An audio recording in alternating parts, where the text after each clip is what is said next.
Kabuuang 86 na bags ng dugo ang naipagkaloob ng Members Church of God International o MCGI sa Jose B. Lingad Memorial General Hospital nitong Linggo, August 10. Kaugnay ito ng advokasya ng MCGI na makatulong sa kapwa lalo na sa mga pasyenteng nasa kritikal na kondisyon. Batay sa pag-aaral ng mga eksperto, ang isang bag ng dugo ay 3 pasyente na ang pwedeng makikinabang at may pakinabang din naman sa blood donor para malinis at mapalitan ng mas malusog na selula ang dugong ibinibigay nito.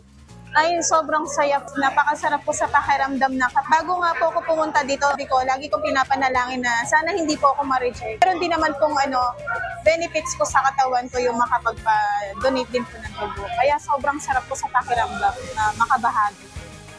First time ko pong nag-donate para po makatulong sa lahat ng nangangailangan ng dugo.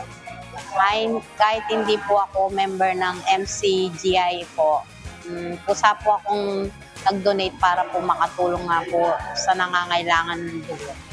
Samantala, nagpapasalamat naman ang Jose B. Lingad Memorial General Hospital sa patuloy na partnership ng MCGI lalo na sa pagbibigay ng dugo na dapat ay laging may regular na supply para sa mga nangangailangan nito. Maraming salamat po sa MCGI dahil regular na nagsasagawa po sila ng blood donation. Madami po kayong natutulungan na mga pasyente sa JBL at sa iba pang mga hospitals po. And sana tuloy-tuloy po yung partnership natin para mas madami pa po tayong matulungan at mabigyan po ng dugo.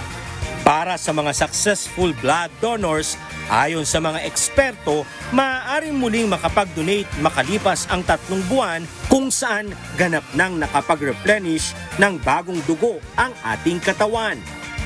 Alan Manansala, pumahataw sa Balita Ngayon.